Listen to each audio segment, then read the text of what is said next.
그래서 후학들을 가르치는데 무려 17년이나 세월이 흘렀습니다. 다시 대한민국 축구에 굉장히 중요한 터닝 포인트가 될 수 있는 이번 월드컵 때 제가 여러분들과 이렇게 소통을 통해서 그동안 하지 못했던 올곧은 소리, 그리고 또 쓴소리로서 대한민국 축구가 건강해질 수 있도록 하는데 기여를 하도록 노력을 다짐을 하고 중계방송을 하고 있는 겁니다.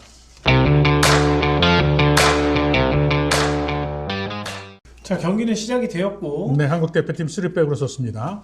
자, 미드필드에서 패싱을 하고 있는 한국. 제가 볼 때는 뭐 지금 선수들이 주전 선수들이 많이 빠졌는데도 불구하고 가나팀 생각보다 경기 내용이 좋습니다. 맞아요. 그리고 뭔가 측면을 살려서 좀 가려고 하는 것들이 확연히 눈에 보이기 때문에. 그리고 볼을 가졌을 때는 상당히 안정적이에요. 맞아요. 지금 한국팀 왼쪽으로 넓게 줘야 됩니다. 자, 손흥민 맞서는 상황. 지금 손흥민. 커버 플레이 들어가는 한국 선수들 전부 가슴에 안고, 그 무슨 얘기냐면 자신의 골문을 등진 상태에서 안정적 상태로 지금 수비를 하고 있고요.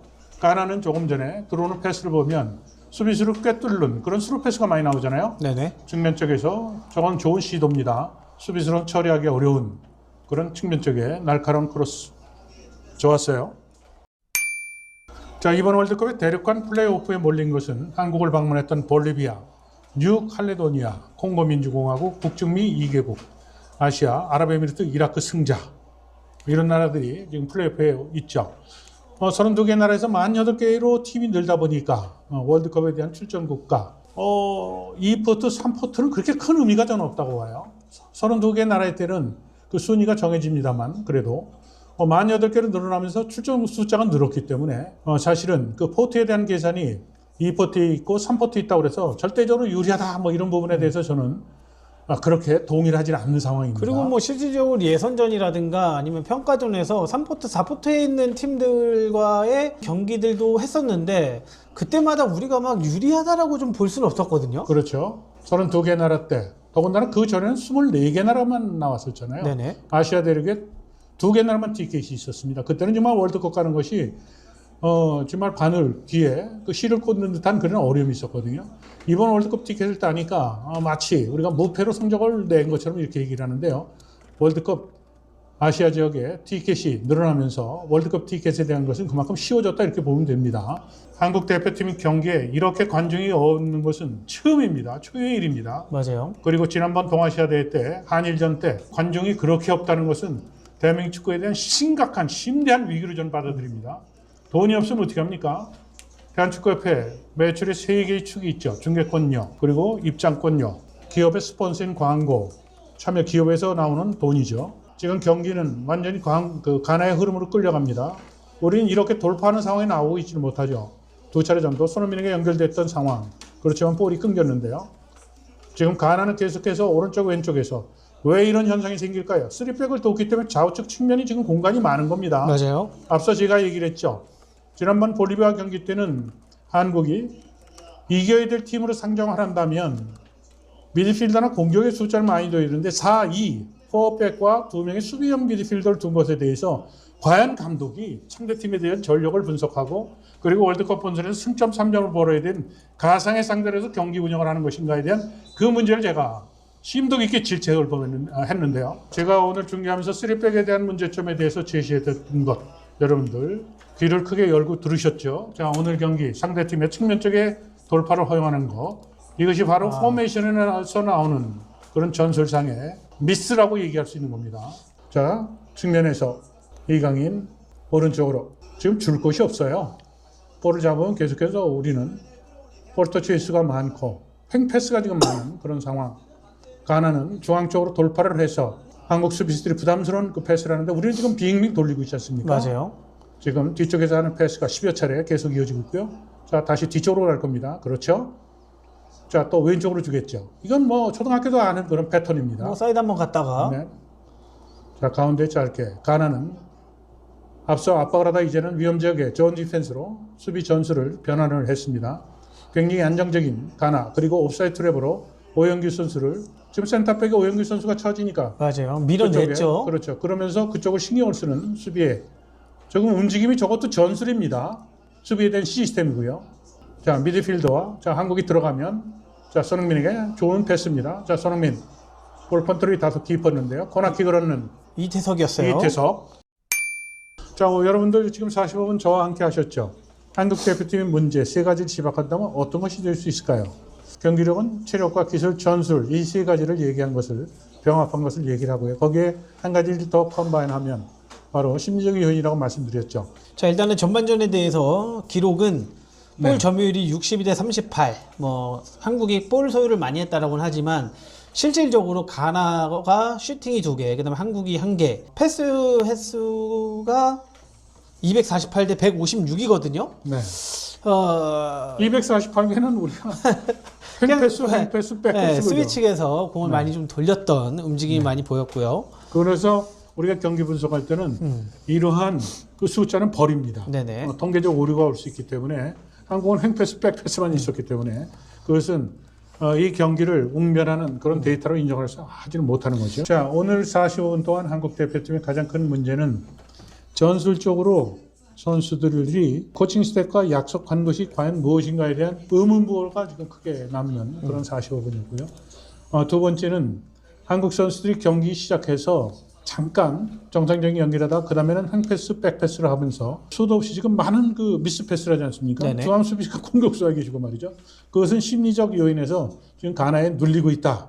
심리적으로 압박을 받고 있다. 이런 것을 우리가 집어낼 수 있겠고요. 손흥민, 이강인 선수 두 선수의 지금 컨디션이 지난번 볼리비아 경기 때보다 훨씬 더 떨어져 있다. 이것도 또 한 가지 거기서 곁다리를 이제 치면 어떻게 보면 전술적인 부분에서 명확한 이런 역할에 대한 것이 커뮤니케이션이 됐는가에 대한 의문부가 이제 있다는 것이죠. 어찌됐든 가나 팀에게 우리가 역대 전적에서 뒤지고 있지만 오늘 경기력 요소인 체력적으로 가나가 우리보다 훨씬 월등하잖아요. 맞아요. 두 번째 패스에 대한 그 어떻게 보면 체력과 기술이라고 그랬잖아요. 인디비dual 택틱은 바로 패싱에 대한 그것도 들어가는 거거든요. 패싱, 태클링, 헤딩 뭐 이런 것들이요. 마킹 뭐 이런 것들인데 이 부분에서도 우리가 지고 있고 그리고 세 번째는 이제 기술적인 문제에 대한 부분에 대한 것이 문제가 되니까 결국은 전술적인 조합에서도 지금 문제가 되고 있다. 전반 시작하자마자 말씀드렸죠. 3백을 경기를 만약에 테스트를 하려면 볼리비아 경기 때 했었어야죠. 맞아요. 가나는 3포드가 나오는데 3명의 수비를 쓰고 있습니다. 그러면서 1대1 상황이 되니까 돌파가 지금 상당히 위협적으로 허용하고 있는 똑같이 11명이 뛰는데 감독이 포메이션을 잘못 선택하면 이런 현상이 나오는 것이죠. 네네. 경기 시작될 때 제가 문제 제기를 했잖아요. 그런데 실제로 경기에 그런 상황이 나오고 있는 점 전반전에 요약된 관전평이라 이렇게 볼 수 있습니다. 유효 슈팅으로 기록할 수 있는 헤딩 상황이 한 번 있었죠. 코너킥 때.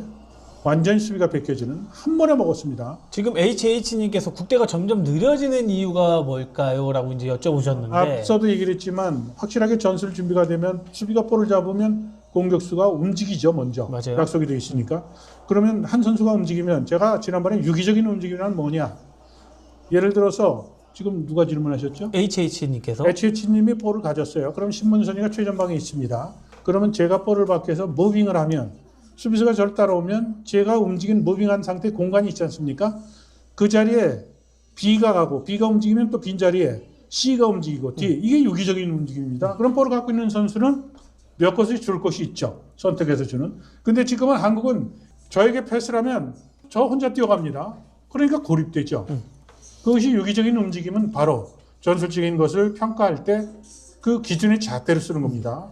이번에 볼리비아전 이후에 굉장히 그 유명한 짤이 하나 있잖아요. 네. 후반에 이강인 선수가 공을 잡고 드리블을 하고 있는데 고전분투를 하고 있는 와중에 수비 6명 가만히 서 있단 말이에요. 네. 공을 말씀하신 것처럼 유기적으로 움직여서 공을 받거나 아니면 이강인한테 받아서 멀리 있는 공격수에게 전달해주는 그런 역할들이 정말 필요한데 그 개개인의 포지션에 대한 역할도 분명히 존재하고 네. 근데 그런 것들이 볼리비아전에서 보이지 않았다. 이제 네. 그것을 우리는 전술이 안 보인다라고 이제들 얘기를 하잖아요. 그렇죠. 어떤 약속이 있느냐. 그리고 또 중요한 건 기자회견 때 말이죠. 자, 직전 기자회견 합니다. 자, 가나와 경기 때는 일본하고 이미 경기를 했잖아요. 그럼 일본 경기 영상을 아마 보았을 거로 전 봐요. 그러면 가나 팀의 패턴에 대한 것이 우선 분석이 됩니다. 맞아요. 축구라는 것이 어느 나라는 이렇게 하고 어느 나라는 이렇게 하는 게 아닙니다. 저렇게 하는 게 아닙니다.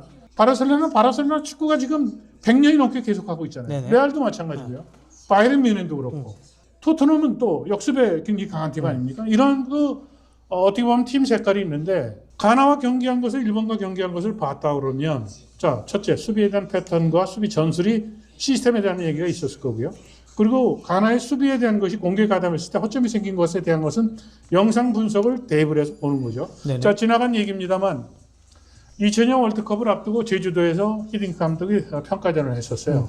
그 경기 전날 무슨 미팅을 한다고 해서 살짝 가서 봤더니 선수들에게 상대팀의 선수의 움직임과 습관에 대한 것을 얘기를 하고 있는 거예요. 네네. 자, 이 선수는 볼을 잡으면 왼발로 치고 들어가고 오른쪽보다는 안쪽으로 접어 들어오는 게 그러니까 수비할 때는 이렇게 하고 가운데 수비는 또 이렇게 커버하라. 그게 수비 시스템이거든요. 그게 2002년입니다. 그 실질적으로 뭐 페널티킥 같은 경우에도 뭐 손흥민 선수가 오른쪽을 즐겨 찬다라고 하면은 이미 키퍼라든가 감독들은 머릿속에 주입이 돼 있잖아요. 네. 키커가 섰을 때 아 여기에 확률이 더 많겠다라고 하면서 거기에 예측해서 가는 것들. 그러니까 이것이 아마 기록이 주는 그런 또 장점일 수도 있는데 한국은 뭐 어떤 기록을 보고 상대팀에 대한 분석이라든가 그러니까 그런 것들이 만약에 있다라고 하면 약속된 플레이들이 나와야 되거든요. 근데 그런 것들이 지금 확연히 눈에 보이지 않는다. 제가 대표팀 감독이라면 가나와 경기 전날인 어저께 가나 선수들 정확하게 포메이션을 해석을 해서 자 일본 경기 때 이런 선수들이 나왔고 공격에 줄기는 수비에서는 이렇게 간다. 공격에 또는 미드필드 핵심 선수는 누구고 그리고 코너킥 그리고 측면에서 침투할 때는 어떠한 패스의 줄기를 갖고 있다. 이렇게 얘기를 하겠죠. 네네.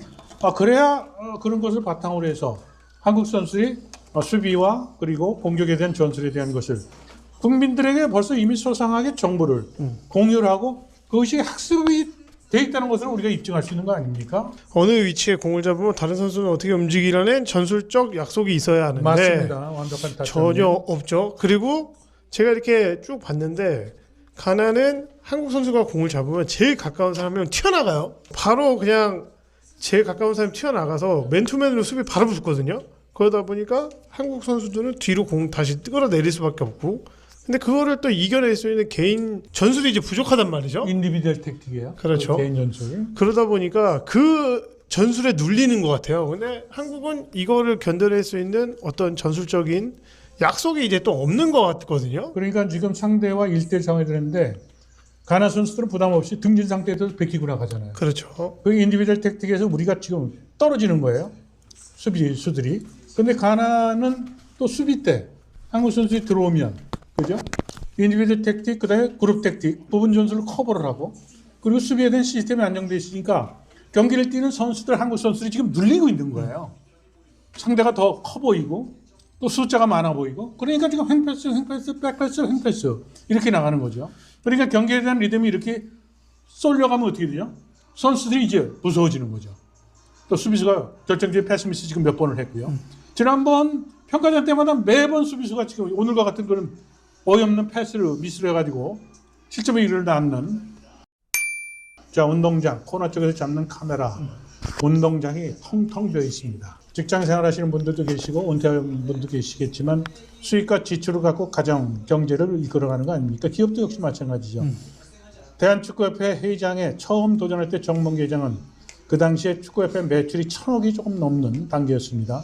2천억, 3천억을 하겠다고 공약을 했어요.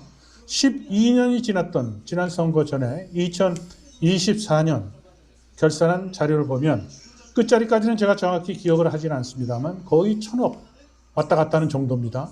12년 동안 제자리 걸음을 했던 것이죠. 그동안 우리는 월드컵을 단골로 나갔지만 우리는 축구협회의 매출이 늘지 않았던 그 부분에 대해서 저는 전혀 동의하지를 못합니다. 또 두 번째, 그 매출이 1,000억 정도의 제자리 걸음을 했는데 과거보다 국가에서 지원하는 그 국민들에 대한 세금의 교부금 성격으로 국가에서 지원금이죠. 토토기금까지 포함됩니다. 그것이 많으면 30% 넘게 지원이 되는 그런 시장의 변화가 있었던 거예요. 수익금에서. 자 그러면 이번 월드컵에서 볼리비아와 오늘 가나와 경기 때 관중이 이렇게 부족하면 입장료 자 쉼피디 2 수학이 밝으니까 평균 입장료 하면 얼마가 될까요? 싼 데와 비싼 데 해서 그냥 평균적으로 한 12만 원, 그냥 10만 원 합시다. 약 10만 원 정도 치면 될 것 같아요. 그러면 네. 오늘 지금 관중이 몇 명 들어왔습니까? 한 2만 한 2만 한 3, 4천? 자 그럼 그것도 뭐 2만 5천 잡자고 해요. 그러면 6만 5천 잡으면 그죠? 얼마가 지금 결손이 난 거죠? 65억인가요? 자, 그러면 지금 이제 한국 그 경기력 향상에 대한 예산도 필요하고 월드컵에 또 투입해야 될 비용들. 근데 이게 수익이 입장료만 생각하면 안 돼요. 지출도 생각해야 될 거 맞아요. 아니에요. 가나에게 얼마 줬다고 또 공표를 하진 않겠죠. 아마 한국 축구에 대한 투자를 하겠습니까? 광고주로. 자, 한국팀 볼을 꺼냈고요. 오영규. 아, 혼자밖에 지금 고립돼요. 보세요. 이렇게 두세 명 고립된다고. 볼 터치가 많아요. 지금 앞으로 지금 전진하면서 볼을 보고 있는 가나. 지금 수비 숫자 보세요. 3백인데 둘, 넷, 다섯. 지금 이제 겁실하니까 나가지는 못하는 겁니다. 측면 쪽에서. 자, 볼을 가지면 전진하지는 못합니다. 가나는 드리블을 할 때 빠르게 오잖아요.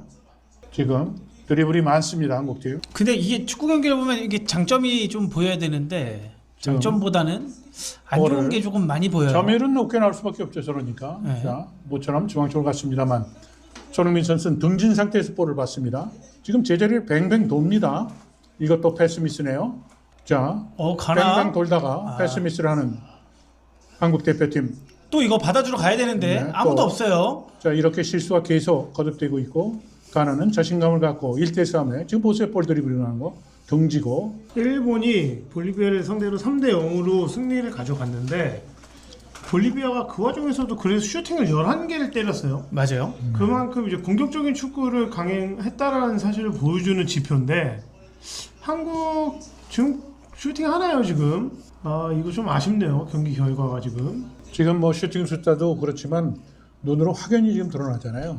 조직적이지는 못하다. 약속이 안 돼 있다. 그리고 수비 지역에서도 불안해서 어이없는 패스 미스가 나온다. 그리고 공격수는 상대히 향하는 골문 쪽으로 향하는 움직임보다 등진 상태에서 볼을 자주 잡는다.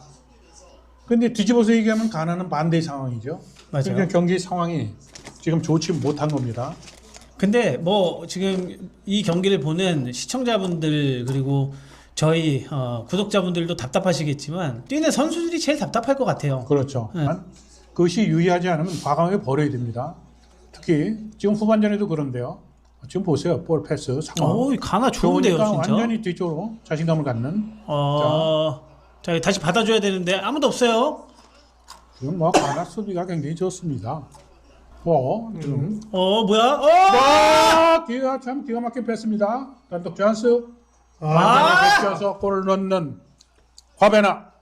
전반전에도 옵사이드 깃발이 다행히 올라갔습니다. 화베나. 옵사이드예요. 자, 여기서 볼까요? 자, 수비 라인과 옵사이드네요. 지금 저쪽에 라인이야. 이쪽에 옵사이드 아닌데요? 한국의 왼쪽에 수비가 쳐져 있었습니다. 이태석인가요? 네, 쳐져 있었는데 가운데 쪽에는 완전히 수비보다 앞서 있었습니다만 한국 왼쪽 수비수가 쳐져 있었던 상황. 일단 지금 골이 취소가 됐었는데 취소가 된 거. VR하고 지금 소통을 하는 것 네, 같아요. 소통을 하고 있어요. 근데 이제 보여줬던 영상이 맞아요. 이제 대각선으로 잡고 있다 보니까 네. 어찌됐든 이렇게 시간을 끄는 걸 보면 그죠? 근데 진짜 이거 뒷공간을 확실하게 무너지는 게 뭐 이 가나가 잘했다라기보다는 이게 뭐 옵사이드를 불든 안 불든 네. 수비가 한 방에 무너지는 이 심각한 문제가 있는 거죠. 그리고 또 한 가지는 왼쪽이 쳐져 있었잖아요. 맞아요. 수비 라인이 플랫하게 쓰지 못했던 그 호흡에 대한 문제점. 옵사이드로 판정을 하네요. 네. 이거 파울. 자, 손흥민 아주 좋은 위치. 지난번 골을 터뜨렸던 위치보다 조금 오히려 페널티가 가까운 위치입니다. 맞아요. 지금 가나는 일본과 경기가 끝나고 나서 상당수 선수가 빠졌잖아요. 저쯤에 뭐 7명밖에 지금 없어요. 야! 멋진 헤딩 슛. 이태석. 한국팀 아주 좋은 움직임이었어요. 이강인의 반대쪽으로 오픈시키는 왼발 크로스. 이태석 선수가 3-4-2-1 포메이션의 미드필드의 측면 쪽에 윙어 역할을 공격에 하는 역할을 수행을 해서 골을 터뜨렸습니다. 이태석 선수 국가대표팀은 그동안 13경기에 공격 포인트가 하나도 없었는데요. 14경기 만에 골을 기록하는 이태석. 헤딩슛이 바운딩으로 가는 스파이크 헤딩을 했기 때문에 골키퍼가 막지를 못한 거예요. 맞아요. 그리고 앞서 이강인의 크로스가 워낙 날카롭고 깊었기 그렇죠. 때문에 수비 뒤쪽으로 휘어 들어왔기 때문에 수비할 수 없는 참 좋은 아주 날카로운 그런 크로스였습니다. 크로스였어요. 야, 드디어 칭찬할 거 한번 나왔거든요. 칭찬 좀 더 길게 해주시죠. 이러면 대표팀 경기력이 약간 조금 더 올라올 수 있는 네. 또 상황이거든요. 선제골이 들어갔기 때문에. 이제 공격을 강화하는 전술에 변화를 꾀할 겁니다. 자, 이제 어떻게 보면 한국 대표팀은 좋은 연습을 할 수 있는 남은 시간이라고 저는 봅니다. 맞아요. 황희찬 등지고 좋아요. 황희찬 투기에 PK. PK를 찍었습니다. 황희찬의 컨디션이 좋을 때 하는 동작이 지금 나왔습니다. 맞아요. 완전히 무너뜨리는 황희찬. 황희찬이 접는 게 야 역시 황희찬의 돌파. 좋을 땐 저렇게 소처럼 말이죠. 강한 힘이 있잖아요. 맞아요. 여기서 페이크 톡. 또 뺏기고 손으로 잡아채습니다. 좀 수비수 뺏겨지니까 등지고 헛다리 그리고 톡 쳐놓고 지금 수비가 손으로 씨름 선수가 말이죠. 삿발을 놓쳤을 때 따라가면서 무게중심을 무너뜨리는 그런 수비를 했던 것이죠. 페널티 맞습니다. 흐름이 조금 대한민국 쪽으로 잘 치우쳐져 있다. 그리고 가나가 사실 자, 아까 전에 그 옵사이드가 아니고 득점이 됐다면 맞아요. 네. 완전 대장 실점할 수 있는 그 흐름이 그렇게 갈 수 같은데. 있었죠. 네, 원래 기회가 또 위기로 다가오는 법이고 위기가 또 기회가 되는 법인데 가나 입장에서는 기회가 거꾸로 또 위기가 된 지금 내용이거든요. 골키퍼 킥을 할 때 골라인을 먼저 벗어난 밟은 것을 앞으로 튀어나오거나 움직이면 안 됩니다. 황희찬 오늘 경기에서 경기가 좀 살아나는 모티베이션이 됐으면 좋겠어요. 팀 성적도 나쁘고. 황희찬 좋은 찬스를 만들었던 활약. 야 이거 거의 실축에 가까운. 지금 프리미어리그에서 굉장히 팀도 부진하고 본인도 지금 부진하잖아요. 이 경기를 통해서 좀 벗어나기를 기대를 했었는데. 갑자기 머리가 아픈데 이거. 아 근데 이 PK를 이렇게 살살 차나요 이거? 네? 2대5로 달아날 수 있었던 상황. 지금 골키퍼는 방향을 어떻게 예측하는지 아세요? 디딤발의 발끝 방향을 보거든요. 맞아요. 근데 이거 지금 엄밀히 따지면 키퍼가 또 좀 먼저 움직인 거 아니에요? 오늘 수비에서 유독 허점이 많이 드러나는 한국. 지금 1대1 싸움에서는 완전히 상대에게 기가 눌려있는 대한민국의 수비수들입니다. 지난 미국 경기, 멕시코와 경기 때처럼 수비 숫자는 늘 많습니다만 계속해서 슈팅을 허용하고 있는 아니, 한국 근데 대표팀의 수비. 지금 왜 김진규 선수 왜 어슬렁어슬렁 거리죠 지금? 자, 골문 앞에서는 자기의 마크면 상관없습니다. 가까운 쪽에 있는 선수가 잠그는 수비를 해야 되는데 모두 서 있거든요. 아니 지금 왜 가만히 서 있죠 다들? 지난번 미국 경기 때도 그랬었죠. 멕시코 경기도 그랬었고 그리고 브라질 경기 때도 마찬가지고요. 지금 계속해서 되풀이 되고 있어요. 이것을 개선을 시키지 못하는 홍명보 감독. 지금 이기고는 있습니다만 경기 내용 면에서는 불안한 그리고 경기 지배는 오히려 가나가 하고 있는 그런 흐름입니다. 근데 김진규가 본인 소속팀에서 저렇게 뛰지 않거든요. 정말 죽자사자 뛰는 플레이를 보여주고 있는데 지금 패스 줄기가 좋아요. 지금 가나. 자, 먼저 출발하죠. 자, 다시 좋아요. 지금 출발은 각도가 안 나오니까 이 선수 드리블 좋아요. 절대로 밀리지 않습니다. 파울을 파울. 받죠. 전술에서 개인 전술에서 완전히 한국을 압도하고 있는 가나. 자, 가나는 FIFA 랭킹 73위. 포트에 들어가면 FIFA 랭킹 순위 자체를 놓고 보면 그죠? 그럼 가나가 우리는 2포트에 있고 3포트에 있다 그러면 가나와 만날 수 있는 가능성이 있는 거죠. 그렇게 됐을 때 그래서 이제 포트에 대한 이런 부분들 뒤쪽으로 됐어. 동점골을 내주네요. 옵사이드를 들었는데 보시면 옵사이드는 들었어요. 같아 보여요. 근데 자, 여기서 옵사이드네요. 여기서. 왼쪽이 앞서 있었던 네. 상황. 그리고 발이 높았고 만약에 그 지금 김민재 선수 파울이었다면 먼저 휘슬이 울렸죠. 맞아요. 오, 이것도 파울이었어요, 사실은. 프리킥 할 때 왼쪽에 헤딩을 했던 선수가 킥하는 시점에 앞서 있었어요. 맞아요. 오, 자, 다행이네요 그래도. 그렇지만 경기의 흐름 내용에서 보면 가나에게 압도당하는 그런 흐름. 연습 경기에서는 좀 불운하더라도 경기를 지배하는 것이 좋은데 지금 평가전에서 경기 내용은 열세 있지만 운 좋게 이기면 그거 잘했다고 지금 하잖아요. 맞아요. 그게 저 오히려 독이 될 수 있습니다. 마지막 좋아요. 각이 없었어요. 슈팅은 좋았습니다만 포스트를 튕기는 슈팅. 자, 추가 시간 3분 다 지났거든요. 네, 아프리카, 알제리, 카보베르네, 이집트, 가나, 코트디부아르, 모로코, 세네갈, 남아공, 튀니지. 아프리카의 이 국가들이 FIFA 순위가 낮기 때문에 3순위, 4순위 가더라도 오늘 경기를 통해서 아프리카 팀은 본선에서 같은 조에 들어오게 되면 한국팀에게 만만치 않다는 것을 확인시켜주는 그런 경기를 볼 수 있죠.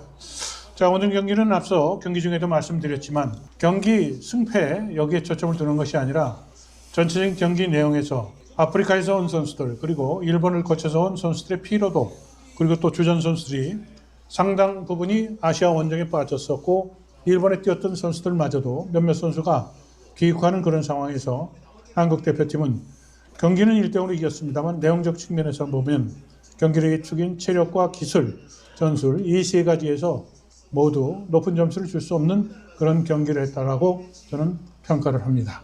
자, 신PD1, 신PD2 어떻게 평가를 합니까? 저는 아까도 말씀드렸지만 오늘 마음을 먹었어요. 칭찬만 하기로 마음을 먹었고 일단 득점적인 장면에서 이강인 선수의 깊고 빠른 정확한 패스를 이태석 선수가 그래도 집중력 있게 골문 안으로 밀어넣는 장면, 선취골을 넣었던 그 장면은 분명히 칭찬을 하고 싶고 그 다음에 두 번째로 황희찬 선수가 참 개인 좋은 드리블로 PK 찬스를 만들었지만 아쉽게도 막혔던 장면. 하지만 황희찬 개인한테는 참 좋은 장면이 있었다.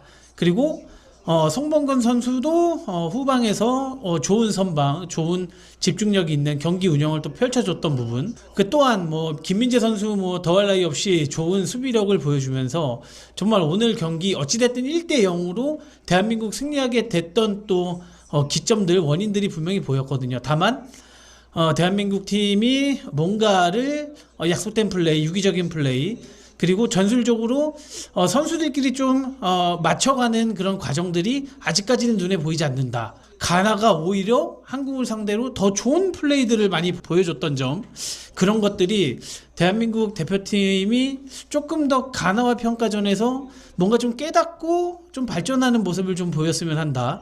이런 좀 아쉬운 평가를 좀 하면서 마무리하겠습니다. 자, 신PD2는 어때요? 반대편 해보시죠. 저는 한국의 축구 전술 부족한 부분들을 우리 구독자분들도 같이 다 아마 보셔서 제가 구태여 여러 가지 얘기를 할 필요가 없을 것 같고 좀 다만 아쉬운 거는 가나가 원정이고 대한민국이 홈입니다. 근데 이런 결과와 과정이 있었다라는 사실을 조금 반성하고 다음이 어떻게 하면 좋을지에 대해서 좀 연구를 좀 잘 해왔으면 좋겠어요.